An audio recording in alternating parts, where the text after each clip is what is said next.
Смотрите, одним из доказательств дипломатического давления на суд Кыргызской Республики является вот этот документ. Он получен легально из материалов дела. Это дополнение ходатайства об обеспечении иска, которое направлено непосредственно в Первомайский районный суд. И он подписан от имени посла Турецкой Республики в Кыргызской Республике Ахметом Садыком Доганом. То есть это прямое доказательство, это его личная подпись, то, что посол другой страны вмешивается в отправление правосудия в Кыргызской Республике.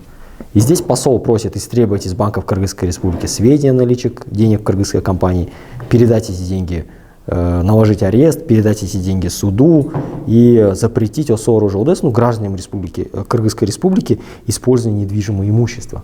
Каким образом посол имеет отношение к настоящему делу? Юридически посол, он является обладателем дипломатического иммунитета.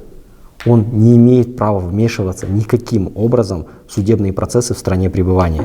Это загранучреждение. Это политический вопрос. Здесь, помимо этого, ходатайство по делу юридически могут подавать только лица, участвующие стороны. Это истец, ответчик, это могут быть третьи лица. Истец здесь является турецкая компания отдельное самостоятельное юридическое лицо. Ответчиком кыргызская компания ОСО РУЖЛДС. Каким образом здесь посол влияет, мы не знаем. Это говорит о прямом давлении на кыргызские суды. Пожалуйста, этот документ, он у нас в руках. И он непосредственно отправлялся в суд.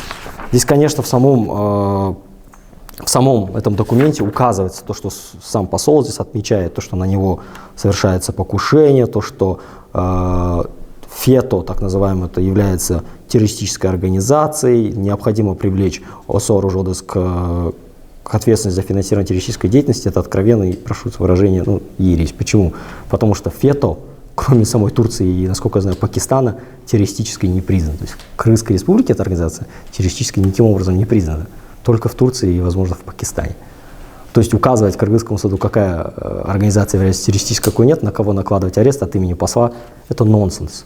То есть я не знаю, каким образом, возможно, это, наверное, МИД не знает, но как минимум это нота протеста в адрес посла.